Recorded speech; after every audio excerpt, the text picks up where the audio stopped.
Hello everyone, कैसे हैं आप सब। आई होप आप लोग अच्छे होंगे और अपनी पढ़ाई को कंटिन्यू वे में कर रहे होंगे। बेटा, सबसे पहले तो आप सभी को रामनवमी की हार्दिक बधाई। आज से पहले जो हम लोगों ने अपने प्रैक्टिस सेशन की क्लास को कंटिन्यू किया था, हम लोगों ने 12 प्रैक्टिस सेशन को कवर अप कर लिया था। आज उसी क्रम में 13वां प्रैक्टिस सेट हमारे पास है। ठीक है बेटा, आगामी आने वाले एग्जाम के दृष्टिकोण से जो इन प्रश्नों का आप प्रैक्टिस सेशन कर रहे हो वो आपके लिए रामबाण सिद्ध होने वाला है। तो आइए हम और आप मिल करके आज की श्रृंखला का प्रारंभ करते हैं। ठीक है, आप लोग इस वीडियो के लास्ट तक बने रह करके पूरी वीडियो प्लीज देखा करें। ठीक है, ताकि आप लोगों को सभी क्वेश्चनों का सटीक आंसर मिल पाए। चलिए इस श्रृंखला में हम लोग मिल करके आज के पहले क्वेश्चन को प्रारंभ करते हैं।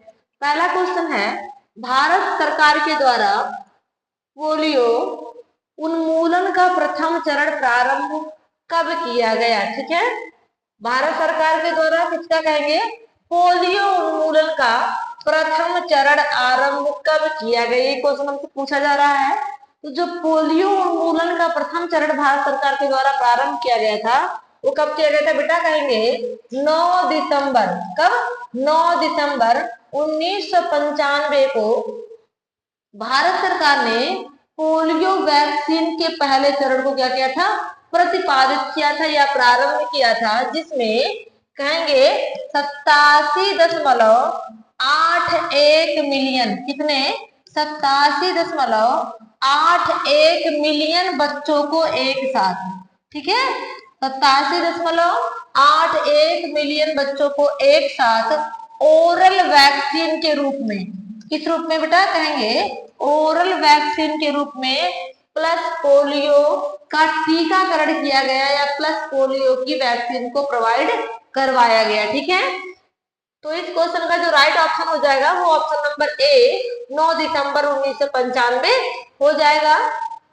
इसी क्रम में जो दूसरा क्वेश्चन है वो कह रहा है, गुर्दे में सोडियम उत्सर्जन का कार्य किस हार्मोन्स के द्वारा किया जाता है। जो हमारी किडनी है, जो किडनी के द्वारा सोडियम को निष्कासित किया जाता है, सोडियम को उत्सर्जित किया जाता है, उसके लिए कौन सा हार्मोन कार्य करता है। पहला है कार्टिकॉइड, दूसरा है इंसुलिन, तीसरा है ग्लूकागॉन और चौथा इनमें से कोई नहीं। ठीक है बेटा, तो गुर्दे से जो सोडियम का उत्सर्जन होता है उसके उत्सर्जन के लिए बेटा हमारा कार्टिकॉइड हार्मोन, ठीक है, कौन सा हार्मोन, कार्टिकॉइड हार्मोन उत्तरदायी होता है। इस कार्टिकॉइड हार्मोन को एड्रीनल ग्रंथि के द्वारा, किसके द्वारा, एड्रीनल ग्रंथि के द्वारा एड्रीनल ग्रंथि के द्वारा निष्कासित किया जाता है। तथा जब हमारे शरीर में कार्टिकॉइड हार्मोन्स कम हो जाता है, ठीक, कार्टिकॉइड हार्मोन्स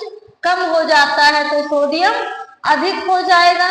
ठीक, सोडियम क्या हो जाएगा बेटा, सोडियम अधिक हो जाएगा तथा सोडियम की अधिकता के कारण, सोडियम की अधिकता के कारण क्या हो जाएगा, एडिमा हो जाएगा।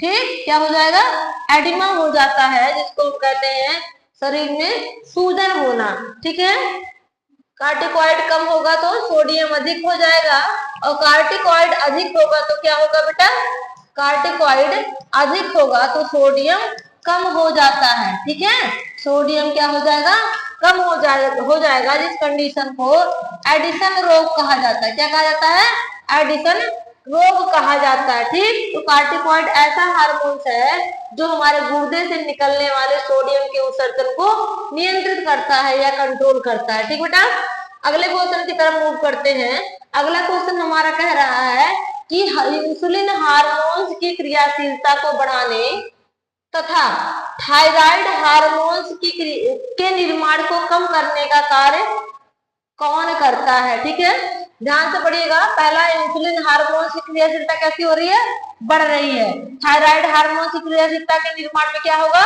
कमी आ जाएगी। तो इसके लिए क्या काम करता है, पाबा। पाबा क्या है, पाबा का पूरा नाम जो होता है para amino para-amino benzoic acid. क्या होता है? पैराअमीनो बेंजोइक एसिड होता है, जिसका कार्य क्या होता है? इसके कार्यों में हमने पढ़ा है कि ये इंसुलिन हार्मोन की क्रियाशीलता को बढ़ा देता है, जबकि थायराइड हार्मोन के निर्माण को क्या करता है बेटा? कम कर देता है। ठीक, क्या कर देता है? थायराइड हार्मोन के निर्माण को कम कर देता है। ठीक, vitamin C, vitamin D, vitamin D का इस पर कोई भी प्रभाव नहीं होता। विटामिन डी जो होता है ये हमारे अस्थि विकार को, किसको? अस्थि विकार को रोकता है। ठीक, जो हमारी विटामिन ई होती है वो बाझपन को रोकती है। किसको कहेंगे मैम? बाझपन को रोकने का काम विटामिन ई करती है। अगले क्वेश्चन की तरह मूव करते हैं। अगला क्वेश्चन हमारा कह रहा है धागे का वह प्रकार, ठीक, जिसमें 2 ऐंठन वाले धागे का प्रयोग किया जाता है तथा गांठों की ऐसी व्यवस्था की जाती है कि पूरे लंबाई में एक के बाद एक दिखाई देता है। ठीक है, पहली बात सुनिएगा, कह रहा है गांठे जो है धागे का वह प्रकार जिसमें 2 ऐंठन वाले धागे, कितने धागे कहेंगे मैम?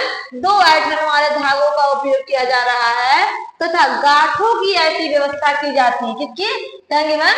गांठों की ऐसी व्यवस्था की जाती है जो क्या करती, कैसे वो दिखाई दे कि उसमें लंबाई में जो गांठें होती हैं वो एक के बाद एक दिखाई दे, कुछ इस प्रकार से। ठीक है, तो ऐसे धागे को क्या कहा जाएगा? पहला लूप, दूसरा है स्पॉट, तीसरा ग्रैनुले, चौथा नोवेल्टी यार्न। ठीक है बेटा, तो ऐसे धागों की संरचना जिसमें ऐंठन वाले 2 धागों का उपयोग किया जा रहा है तथा लंबाई में देखने पर गांठों की व्यवस्था 1 by 1 एक लंबवत रूप में दिखाई दे, ऐसे धागों को स्पॉट यार्न, नॉट यार्न या नब यार्न के नाम से जाना जाता है। ठीक है, क्या कहते हैं? स्पॉट यार्न, नब यार्न या नॉट यार्न के नाम से जाना जाता है। जबकि जो लूप यार्न होता है बेटा, कौन सा कहेंगे मैम? लूप यार्न होता है, इसे बनाते समय हम कुछ कुछ स्थानों को रिक्त, यानी बीच बीच में कुछ कुछ स्थानों को छोड़ते हुए जाते हैं तथा चारों ओर से आधारी फंदे के ऊपर ऐसे धागों को लपेट दिया जाता है। ठीक बेटा, ग्रैनुले यार्न कौन सा है? तो कहेंगे मैम जब 2 रंगीन, कितने? जब 2 रंगीन धागों को एक साथ, जब 2 रंगीन धागों को एक साथ करके, एक साथ बट करके एक सार कर दिया जाए, एक धागा बना दिया जाए, तो बने हुए ऐसे यार्न को या धागे को ग्रैनुले यार्न कहा जाता है। अगला क्वेश्चन हमारा कह रहा है हकूबा एक प्रकार है। ठीक है, पहला है कढ़ाई, दूसरा प्रिंटिंग, तीसरा रंगाई, चौथा पारंपरिक वस्त्र। ठीक है, तो हकोबा क्या है बेटा? यही हमसे पूछा जा रहा है। तो हकोबा एक कढ़ाई का प्रकार है। क्या है? कढ़ाई का एक प्रकार है जो वर्तमान समय में यांत्रिक विधि के द्वारा, किसके द्वारा? यंत्रों के द्वारा या यांत्रिक विधि के द्वारा की जा रही है। ठीक है, इस प्रकार से हकोबा क्या है? हकोबा एक कढ़ाई का प्रकार है। ठीक, अगले क्वेश्चन की तरफ मूव करते हैं।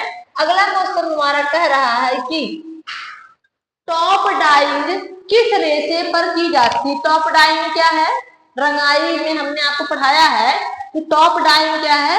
रेशों को रंगने की एक मेथड है या रेशों को रंगने की एक विधि होती है, जिसमें किस रेशों को रंगा जाएगा, यही क्वेश्चन आपसे पूछा जा रहा है। तो टॉप डाइंग में हमेशा ऊनी रेशों को रंगा जाता है। किसको बेटा कहेंगे मैम? हमेशा ऊनी रेशों को रंगा जाता है, ना कि कपास, मिश्रित और लिनन के रेशे को रंगा जाता है। ठीक है बेटा, कौन सा रेशे? टॉप डाइंग से हमेशा ऊनी रेशों को रंगा जाएगा। अगला क्वेश्चन हमारा कह रहा है कि कार्य सरलीकरण के किस तकनीक में शारीरिक गतियों के सेकंड के भागों का भी रिकॉर्ड रखा जाता है? ठीक है, ये क्वेश्चन वर्क सिंप्लीफिकेशन का लिया गया है, कार्य सरलीकरण का लिया गया है और आपसे पूछा जा रहा है कि कौन सी ऐसी तकनीक है कार्य सरलीकरण की जिसमें शारीरिक गतियों का, ठीक है, शारीरिक गतियों के सेकंड के भागों का भी रिकॉर्ड रखा जाता है। तो ऐसे विधि को, ऐसे मेथड को हम स्टॉप वॉच तकनीक के नाम से जानते हैं, जिसमें पॉइंट 0.036वां, ठीक है, 1 सेकंड का 0.036वां भाग का भी हम रिकॉर्ड रखते हैं। ठीक है बेटा। साइक्लोग्राफ क्या है, तो कहेंगे मैम साइक्लोग्राफ ऐसी तकनीक होती है जिसमें फोटोग्राफिक, ठीक है, इसकी कहेंगे फोटोग्राफिक मशीन का प्रयोग किया जाता है। ठीक है, फोटोग्राफिक यंत्र का उपयोग किया जाता है तथा हमारे शरीर के किसी अंग में एक विद्युत बल्ब को लगा दिया जाता है। जिस प्रकार से हमारी बॉडी का मूवमेंट होता है वो बल्ब उतनी बार जलता और बुझता रहता है, जो प्रदर्शित करता है कि हमारी बॉडी क्या कर रही है, मूव कर रही है। ठीक है, पांचवें चार्ट में तख्ते पर या कास्ट पर एक घर का नक्शा बनाया जाता है तथा धागे की सहायता से उसे लास्ट में माप करके उसके रिजल्ट को निकाल लिया जाता है। ठीक है, अगला क्वेश्चन कह रहा है कि रंगों का वह मूल्य जो सफेद रंग मिलाने से अपने वास्तविक रंग से हल्का हो जाए। ठीक है, ये कलर वाले चैप्टर से क्वेश्चन मैंने लिया है।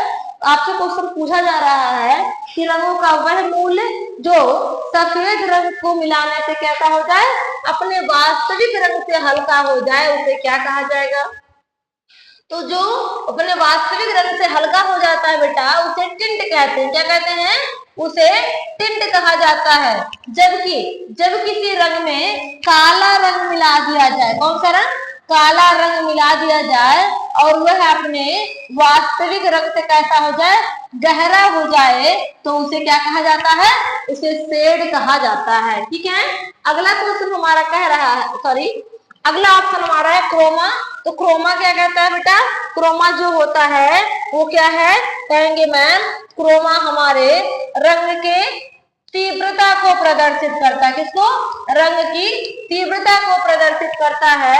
और रंग की वह तीव्रता कितने धुंधलेपन के साथ या कितने ब्राइटनेस के साथ, डलनेस एंड ब्राइटनेस के साथ आ रही है, उसे हम क्या कहेंगे, उसे हम इंटेंसिटी कहते हैं। डलनेस या ब्राइटनेस को क्या कहा जाएगा, कहेंगे इंटेंसिटी कहा जाता है। अगला क्वेश्चन कह रहा है कि जब पुष्प विन्यास में आकर्षण बिंदु बड़े आकर्षक अथवा विपरीत रंग के पुष्प अधिक रखे जाते हैं तथा फूलदान पर कम महत्व दिया जाता है, तो यह पद्धति या यह क्या कहलाता है। ये सरल भाषा में हम कहें तो जब हम फ्लावर डेकोरेशन करते हैं तो फ्लावर डेकोरेशन करते समय जब हम क्या करें, बड़े बिंदु पर, ठीक है, बड़े बिंदु पर या बीच में कैसे पुष्प लगा दे, एक बड़ा सा पुष्प लगा दे या विपरीत रंग के पुष्पों की व्यवस्था कर दें और ऐसे पुष्प डेकोरेशन में फूलदान पर कम जोर दिया जाए या कम वैल्यू फूलदान को दी जाए, तो उस कंडीशन को क्या कहा जाएगा, तो उस कंडीशन को बेटा बल कहा जाता है। अर्थात वहां पर हम फूलों के माध्यम से अथवा सजावट के माध्यम से क्या कर रहे हैं, बल को उत्पन्न कर रहे हैं। ठीक है, क्या उत्पन्न कर रहे हैं, बल को उत्पन्न कर रहे हैं। जबकि लय का मतलब होता है एक ही पैटर्न को बार बार दोहराना। ठीक है, लय मतलब जब हम एक ही पैटर्न को एक ही रंग के सेम डिजाइन के पुष्प व्यवस्था में सेम रंग सेम डिजाइन के पुष्पों को बार बार एक ही पैटर्न में दोहरा रहे हैं, तो वहां पर उत्पन्न वाले प्रभाव को लय कहा जाएगा। ठीक बेटा, अगले क्वेश्चन की तरफ मूव करते हैं। अगला क्वेश्चन कह रहा है कि कौन सी रेखा खुशी, शालीनता तथा सौंदर्य का भाव प्रदान करती है। ठीक है, 4 रेखाओं के नाम आपके सामने दिए गए हैं और आपसे पूछा जा रहा है कि ऐसी कौन सी रेखा है जो खुशी, शालीनता और सौंदर्य के भाव को प्रदान करती है। तो ऐसी रेखा को बेटा हम लोग वक्र रेखा कहते हैं, जो हमें कैसा, स्त्रीत्व का गुण देती है। कैसा गुण कहेंगे मैम, स्त्रीत्व का गुण देती है तथा इसके साथ साथ ये खुशी का, शालीनता का तथा सौंदर्य के भाव को भी क्या करती है, जागृत करती है। ठीक है, अगले क्वेश्चन की तरफ मूव करते हैं। अगला क्वेश्चन हमारा कह रहा है कि केंद्रवर्ती मान या सेंट्रल टेंडेंसी का मापन किया जाता है। ये क्वेश्चन सांख्यिकी या स्टैटिक्स वाले जो है पोर्शन से मैंने लिया है। तो ये क्वेश्चन यूजीसी नेट के द्वारा रिपीटेड क्वेश्चन है, पूछा भी गया है।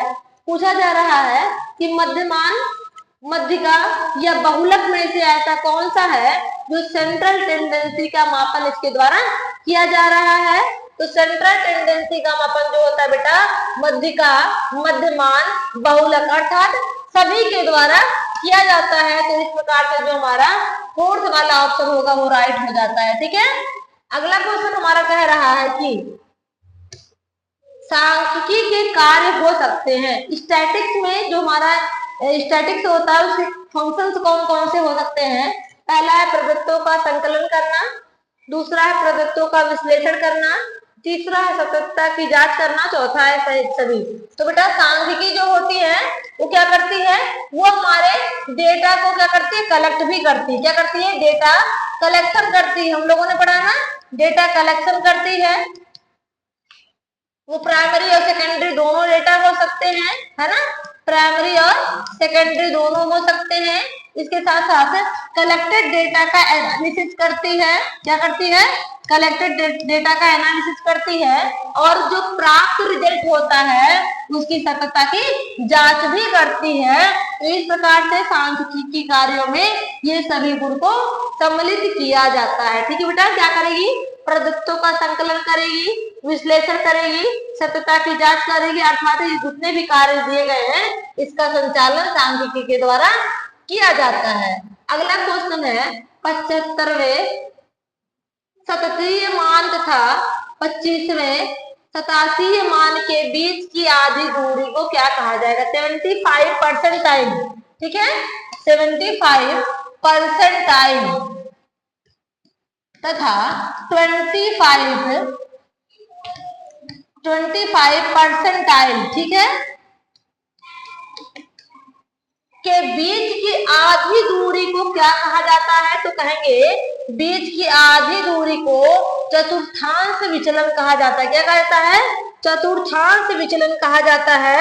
इस चतुर्थांश विचलन को हम लोग जो है साधारण भाषा में क्वार्टिटाइल, ठीक है, क्वार्टाइल या क्यू से प्रदर्शित करते हैं। ठीक है, तो मानक विचलन, मध्यमान विचलन नहीं होगा, जबकि क्या होगा, चतुर्थांश विचलन इसका सही आंसर हो जाएगा। रेंज किसे कहते हैं, तो पिछली बार क्वेश्चन ये भी आया था। तो हाईएस्ट एंड लोवेस्ट, ठीक है, अधिकतम तथा न्यूनतम के बीच। ठीक है बेटा, अधिकतम तथा न्यूनतम के बीच जो मान होता है या अंतर होता है, उन दोनों के अंतर, अधिकतम और न्यूनतम के बीच के अंतर को हम रेंज या जो है रेंज कहते हैं। ठीक बेटा, अगला क्वेश्चन है कठपुतली 100 कौन सी सामग्री है, यानी कठपुतली का जो हम खेल देखते हैं वो किस सामग्री में है। ये क्वेश्चन कम्युनिकेशन का है, संचार का है। संचार ऐड से यानी कम्युनिकेशन ऐड से क्वेश्चन दिया गया है और पूछा जा रहा है कि जो कठपुतली होती है वो किस सामग्री में है, किस प्रकार की सामग्री में आती है। पहला है डिस्प्ले ऐड, दूसरा है नॉन प्रोजेक्टिव, तीसरा है और वीडियो, ठीक है, और चौथा है ऑडियो। आप सब जानते हो कठपुतली कैसी है बेटा, कहेंगे मैम कठपुतली नॉन प्रोजेक्टिव होती है। ठीक है, कठपुतली कैसी है, कठपुतली नॉन प्रोजेक्टिव है, जबकि डिस्प्ले, वीडियो और ऑडियो जो होता है वो कैसा होता है, लगभग प्रोजेक्टिव होता है। ठीक है, कैसा होता है, लगभग प्रोजेक्टिव होता है। कुछ ऑडियो जो होते हैं नॉन प्रोजेक्टिव भी हो सकते हैं, जैसे ओरल टू ओरल कम्युनिकेशन होता है। ठीक है बेटा, लेकिन प्रोजेक्टिव में डिस्प्ले और वीडियो एड्स आपके आते हैं, नॉन प्रोजेक्टिव में आपका कठपुतली शो आता है। ठीक है, अगले क्वेश्चन की तरफ मूव करते हैं। हमारा अगला क्वेश्चन कह रहा है स्वच्छता जैसी ज्वलन समस्या के समाधान हेतु सर्वाधिक उपयुक्त प्रकार की विधि है। ठीक है, पहला है प्रशिक्षण, दूसरा है समूह चर्चा, तीसरा अभियान, चौथा है सामान्य बैठक। ठीक है बेटा, तो पहले जानते हैं कि ये समस्या किस प्रकार की है। तो कहेंगे ज्वलंत अर्थात बढ़ती हुई समस्या। कैसी है, ज्वलंत अर्थात बढ़ती हुई समस्या है। तो आप सबने पढ़ा है, हम लोगों ने पढ़ा था कि जो हमारी ज्वलन समस्याएं होती हैं तथा वह समस्या जो किस पर आधारित हो, वर्तमान पर आधारित हो, उसके लिए हमेशा कैंपेन या अभियान चलाया जाता है। तो क्वेश्चन क्या है, स्वच्छता। स्वच्छता कैसी समस्या है, वर्तमान की समस्या है तथा बढ़ती हुई वर्तमान समस्या है। इससे निपटने के लिए सबसे अच्छी जो प्रसार विधि होगी वो अभियान मानी जाएगी। ना तो प्रशिक्षण होगा, ना तो समूह चर्चा और ना ही सामान्य बैठक इसका सही आंसर होगा। ठीक है, अगले क्वेश्चन की तरफ मूव करते हैं। अगला क्वेश्चन कह रहा है उपकरण का ऐसा समूह जो ध्वनियों को इस प्रकार से बढ़ा सके ताकि दूर बैठे श्रोता समूह भी उसे सुन सके, उसे क्या कहा जाएगा। ठीक है बेटा, उसे क्या कहा जाएगा, यही क्वेश्चन आपसे पूछा जा रहा है। ठीक है, तो इनमें से कोई नहीं। ठीक बेटा, क्या इनमें से कोई नहीं, ना तो टेप रिकॉर्डर, ना तो एलसीडी, ना ही फिल्म प्रोजेक्टर। फिर क्या होगा, तो हम बताते हैं कि इसको क्या कहा जाएगा बेटा, ऐसे क्वेश्चन में जहां पर क्या रहे कि ऐसे उपकरण का समूह पूछ रहा है, किसी एक उपकरण के बारे में नहीं पूछ रहा है। क्या पूछ रहा है, समूह पूछ रहा है। तो ऐसे उपकरण के समूह को क्या कहा जाता है, तो कहेंगे मैम ऐसे उपकरण के समूह को क्या कहा जाता है, पब्लिक एड्रेस सिस्टम कहा जाता है। क्या कहा जाता है, पब्लिक एड्रेस सिस्टम कहा जाता है। ठीक है, क्या पब्लिक एड्रेस सिस्टम कहा जाता है। ये ऐसी व्यवस्था होती है जिसमें उपकरणों का समूह होता है, जैसे लाउड स्पीकर। ठीक है, जैसे लाउड स्पीकर, ठीक, ये जितने भी आपके जो है ध्वनि उत्पन्न करने वाले यंत्र होते हैं, जो जिनकी ध्वनि दूर तक जाए। ठीक है, जिनकी ध्वनि कहाँ तक जाए, जिनकी ध्वनि दूर तक जाए, समूह तक सीमित ना रह जाए, अर्थात कर सकते हैं मास कम्युनिकेशन में जिसका उपयोग किया जा सके। तो ऐसे समूहों को क्या कहा जाता है, ऐसे ध्वनि उत्पन्न करने वाले यंत्रों के समूहों को हम कहते हैं कि जो है पब्लिक एड्रेस सिस्टम। ठीक है, क्या कहते हैं बेटा, पब्लिक एड्रेस सिस्टम। ठीक, तो इस क्वेश्चन का जो राइट ऑप्शन हो जाएगा वो क्या हो जाएगा, पब्लिक एड्रेस सिस्टम हो जाएगा। ना तो टेप रिकॉर्डर, ना तो एलसीडी और ना ही फिल्म प्रोजेक्टर होगा। अगले क्वेश्चन की तरफ चलते हैं।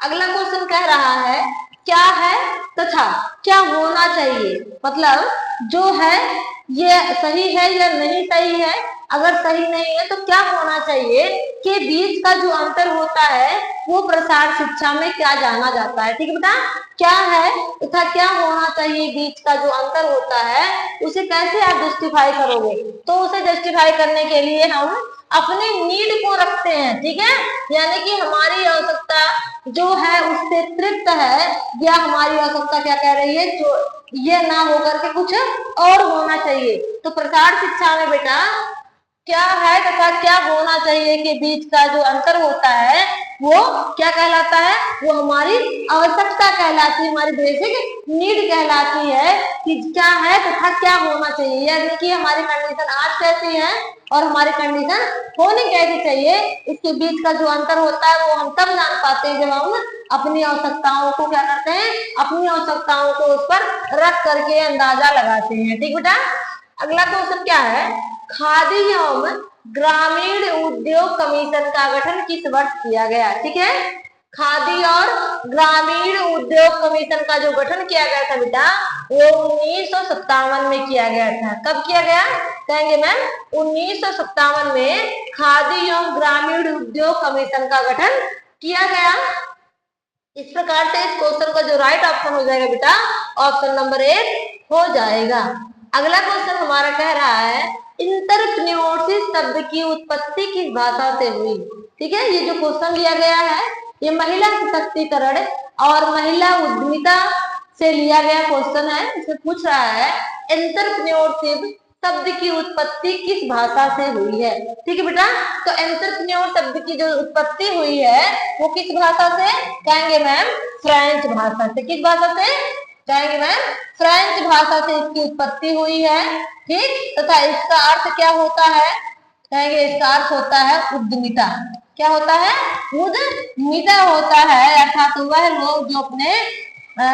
लोग जो नवाचार के लिए किसी उद्यम या किसी व्यवसाय में संलग्न हो। ठीक है, तो एंटरप्रेन्योरशिप एक फ्रेंच भाषा का शब्द है जिसका अर्थ क्या होता है, जिसका अर्थ होता है उद्यमिता। ठीक बेटा, अगला क्वेश्चन कह रहा है वह ग्राफ जिसमें विभिन्न प्रतिशत को दर्शाने वाले खंडों में जिसमें विभिन्न प्रतिशत को दर्शाने वाले खंडों को विभाजित किया जाता है उसे क्या कहा जाएगा। ठीक है, पहला है बार ग्राफ, दूसरा है लाइन ग्राफ, तीसरा है पाई ग्राफ, जबकि चौथा क्या है, पिक्टोरियल ग्राफ। ठीक है बेटा, तो वह ग्राफ जिसमें विभिन्न प्रतिशत को दर्शाने वाले खंडों में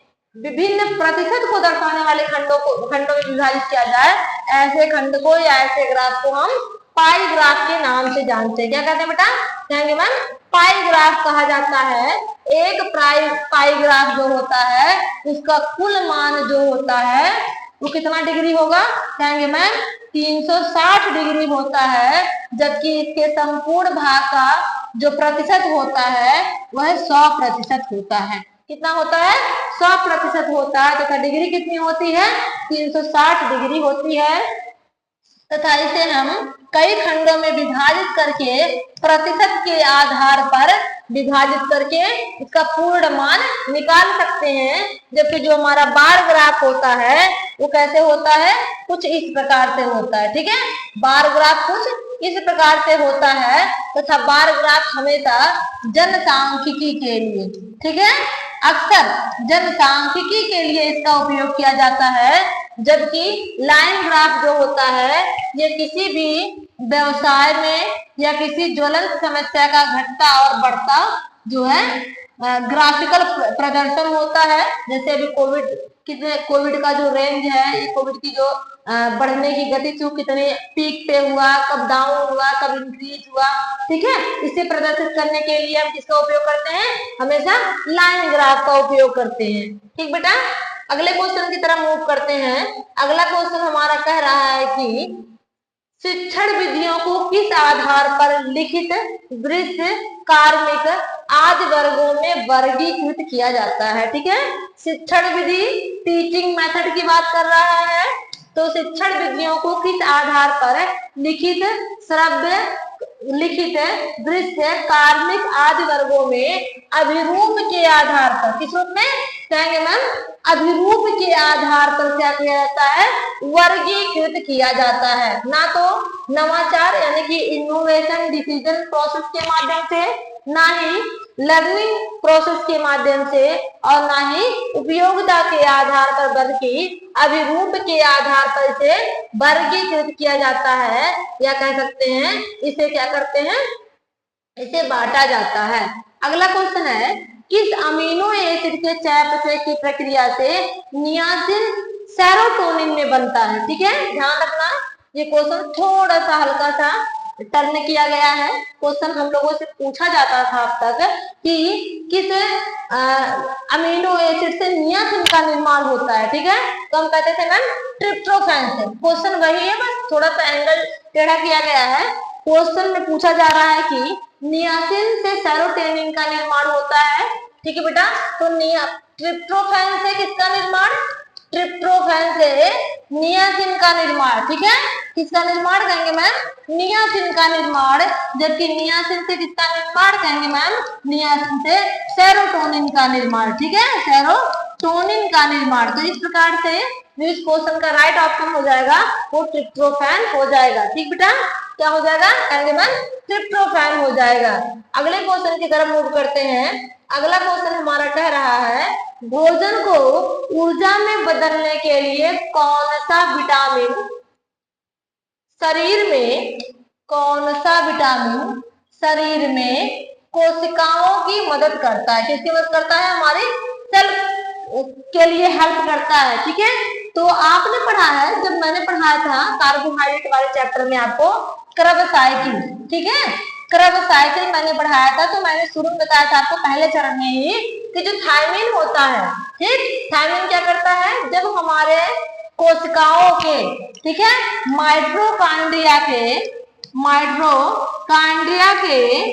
मैट्रिक्स भाग में, ठीक, कहां पर, माइटोकॉन्ड्रिया के मैट्रिक्स भाग में ऊर्जा का उत्पादन होता है, तो थायमिन क्या करता है, उसमें उत्प्रेरक की भूमिका निभाता है। तो इस प्रकार से इस क्वेश्चन का जो राइट ऑप्शन होगा बेटा वो थायमिन हो जाएगा। ठीक है, अगले क्वेश्चन की तरफ मूव करते हैं। अगला क्वेश्चन हमारा कह रहा है कि ट्रिप्सिन अवरोधक पाया जाता है। ट्रिप्सिन अवरोधक, ट्रिप्सिन इनहिबिटर्स के नाम से जिन्हें हम जानते हैं, सोयाबीन में, आलू में, पत्ता गोभी में या प्याज में। ठीक है, तो आपने पढ़ा है कि ट्रिप्सिन अवरोधक है, इसको हम ट्रिप्सिन इनहिबिटर्स के नाम से जानते हैं, वो कहाँ पाया जाता है बेटा, कहेंगे मैम अनाजों में पाया जाता है। कहाँ पर, अनाजों में पाया जाता है। और इस क्वेश्चन में, इस ऑप्शन में अनाजों की केवल एक ही श्रेणी है जिसे हम सोयाबीन कह रहे हैं, जबकि आलू, प्याज और पत्ता गोभी का जो समूह है बेटा, ये कैसा समूह है, ये वेजिटेबल समूह है, ना कि सीरियल्स है। ठीक है, कैसा है, वेजिटेबल ग्रुप है, ना कि सीरियल्स ग्रुप है। तो ट्रिप्सिन इनहिबिटर्स हमेशा सोयाबीन में या कह सकते हो अनाजों के समूहों में पाए जाते हैं। तो इस प्रकार से इस क्वेश्चन का राइट ऑप्शन जो होगा वो ऑप्शन नंबर 1 यानी कि सोयाबीन हो जाएगा। अगला क्वेश्चन कह रहा है कि एफ्लाटॉक्सिन किस मोल्ड के द्वारा उत्पादित विषाक्त पदार्थ है। प्रीवियस में जो मेरे लेक्चर थे, मेरे अन्य प्रैक्टिस सेट में मैंने आपको पूर्ण रूप से बता दिया है कि एफ्लाटॉक्सिन कहाँ पाए जाते हैं। ठीक है, क्वेश्चन वहीं से लिया गया है। क्वेश्चन कह रहा है कि जो एफ्लाटॉक्सिन होते हैं, एफ्लाटॉक्सिन है, किस मोल्ड के द्वारा उत्पादित किए जाते हैं, जो एक प्रकार का टॉक्सिक मटेरियल होता है। हमने आपको बताया था कि एफ्लाटॉक्सिन जो होता है वो मोस्टली अनाजों पर, कहाँ पर, अनाजों पर, अनाजों में किस पर, तो कहेंगे मैम मूंगफली में। कहाँ पर, मूंगफली में अधिकांशतः देखे जाते हैं, जो एक प्रकार के मोल्ड के द्वारा उत्पादित किए जाते हैं या एक प्रकार के मोल्ड के द्वारा उत्पादित विष होते हैं, उस मोल्ड को एस्परजिलस कहा जाता है। क्या कहा जाता है बेटा, कहेंगे मैम उस मोल्ड के समूह को एस्परजिलस कहा जाता है। तो इस प्रकार से इस क्वेश्चन का राइट ऑप्शन ऑप्शन नंबर 3 हो जाएगा। अगला क्वेश्चन कह रहा है कि आरबीसी की परिपक्वता के लिए कौन सा बाह्य कारक आवश्यक है। ठीक है, आरबीसी की मैच्योरिटी के लिए कौन सा ऐसा कारक है जो बाह्य रूप से आवश्यक होता है, तो ऐसे कारक को हम क्या कहते हैं बेटा, फॉलिक एसिड कहते हैं। ठीक है, क्या कहते हैं, कहेंगे मैम फॉलिक एसिड कहेंगे। ठीक है, बाह्य कारक के रूप में फॉलिक एसिड, जबकि आंतरिक कारक के रूप में लौह लवण होता है। ठीक है बेटा, बाह्य कारक के रूप में फॉलिक एसिड, जबकि आंतरिक कारक के रूप में लौह लवण आरबीसी की मैच्योरिटी के लिए जाना जाता है। अगले क्वेश्चन की तरफ मूव करते हैं। अगला क्वेश्चन हमारा कह रहा है कि गंभीर संक्रमण में शरीर के ताप में, ठीक है, शरीर के तापमान में प्रत्येक डिग्री फ़ारेनहाइट के बढ़ोतरी पर बीएमआर में कितनी बढ़ोतरी हो जाती है। ठीक है, अर्थात जब हमारे बॉडी में इन्फेक्शन लोड बढ़ता है, तो यदि हमारी बॉडी का टेम्परेचर 1 डिग्री फ़ारेनहाइट बढ़ रहा है, तो जो हमारी बीएमआर रेट होगी वो कितनी बढ़ जाएगी। ठीक है बेटा, ये क्वेश्चन टीजीटी में पूछा भी गया था। तो हमारी बीएमआर कितनी बढ़ती है, 1 डिग्री फ़ारेनहाइट तापमान बढ़ने पर 7% बढ़ जाती है। कितना बढ़ जाती है, कहेंगे मैम 7% हमारी बॉडी का जो बीएमआर होता है वो बढ़ जाता है। ठीक है,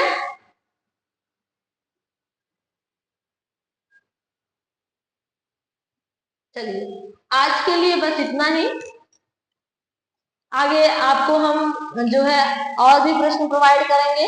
ठीक है बेटा, यदि आपको मेरी क्लासेस अच्छी लगती हो तो प्लीज जो है चैनल को लाइक, शेयर और सब्सक्राइब अवश्य करें। धन्यवाद।